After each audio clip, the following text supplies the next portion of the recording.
Hey guys, Mike here, the Detroit Borg, with a look at the all-new EarPods from Apple. These were 3 years in the making, cost only about $30, and replaced the existing earbuds. So let's see if 3 years of development was worth the wait. So this is a big step up from the basic headphones we're all familiar with, basically a speaker with a rubber piece around it to keep this from falling out of your ear, which didn't necessarily work too well. So these did not sound very good. So Apple aims to improve that and bring better audio to all of its devices. Now these will be shipping with the iPod Touch 5th generation, the iPhone 5, and the new iPod Nano 7th generation, although the Nano and the iPod Touch will not be getting the remote and the mic. Just the iPhone 5 will be getting this version. So you can pick this up for $29.99 in the Apple retail store, and it's pretty affordable. You can still pick up the in-ear Apple headphones for about $80, which I wouldn't recommend because you can get better sounding headphones from Klipsch. So the packaging is pretty basic. Of course, you can see your headphones very neatly arranged here along with the microphone and the remote control. You have a carrying case here for carrying around your headphones. You can see it's wrapped around right now. On the back, you can see exactly what type of headphones you have here. You have the one with the remote and mic, and of course the headphones with that unique pod design. We'll take a look at that once we crack it open. So there's no easy way of ripping this open. It's not going to be very elegant. It's kind of meant to be tossed out, I think, once you're done with it. So let's peel that up. Okay, it just slides right out. Here is our carrying case with the headphones. So we're going to set this aside for just a minute, and I see there's something else in here, so we're going to pop this tray out. Little tray here. So we got our EarPods with remote and mic. So it looks like we have some explanatory literature on how to operate it. So we know the basic controls: up, down, play, pause, resume call, place call, answer call, end call, everything we're familiar with. So that's all there is to it. We got our warranty guide. That's it. So let's go ahead and take a look at the headphones. So as you can see, we have this very nice carrying case, which should just pop open here. You can see that you can set that aside. And we have our wire nicely wrapped, and we can peel that out and start unwrapping it. So we're just going to pop this off. And there are the headphones. Now looking at the headphones themselves, you can see the design is very sophisticated compared to what we're used to. If you look at the old earphones, it was basically a driver behind a metal plate with some vents in the back. Not a whole lot of engineering there. It also had this rubber grip around it for gripping into your ear. Very simple design, not much to it. This had a tendency to break down over time. This had a tendency to dent over time.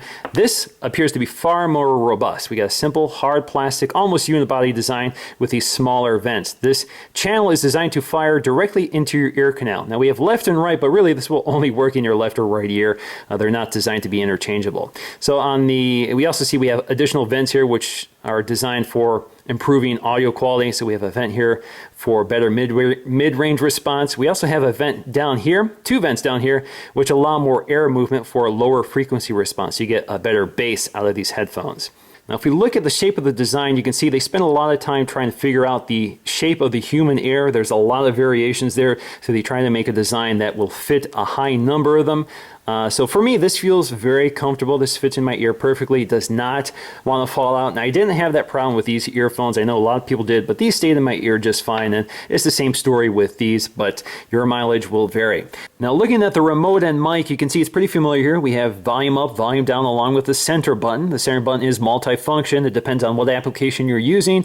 And so for example, you can answer a call by tapping it. You can end a call by tapping and holding it. You can pause music by tapping once. You can reverse by tapping 3 times. If you can reverse speed by tapping 3 times and holding. You can forward, tapping twice, and tapping and holding to fast forward. There's a lot of things you can do with this. I'm not going to get into all of them.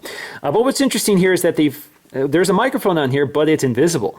So for example, if you look at the previous headphones, you can see there's a little microphone with a little metal piece there. I don't see it here. So I'm not sure where they put it, whether it's sort of behind the plastic and they've engineered it to be sealed. But either way, it's different. It's a larger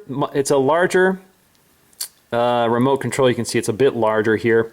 It looks a little more robust, so they have pieces at the end to increase the strength around the cord, and it's rounded as well, so it's a little more robust design. So if we look at the headphone jacks, you can see that the design is unchanged, but the new headphones are a bit longer. So if we pull them side by side and look, you can see they're maybe 2 inches longer than the previous generation headphones, so you get a little more length there.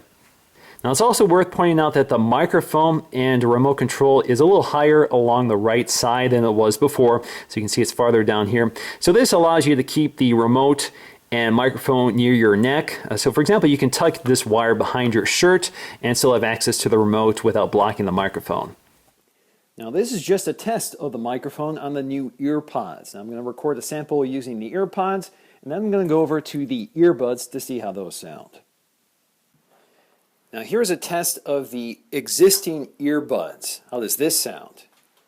So in conclusion, I'm definitely impressed with the new EarPods. They're much better than I expected. They have excellent bass response, much more full sound, and a much more open sound. So you get a lot more detail, a much higher quality headphone than you're used to with the standard earbuds.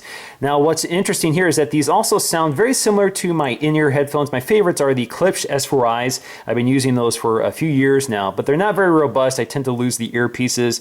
There's a lot more parts going on there.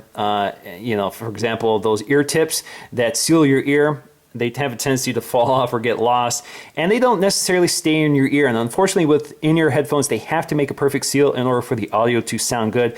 With these, you don't have to worry about this. This will probably fit in most ears, so you're going to get the best experience for the widest range of people.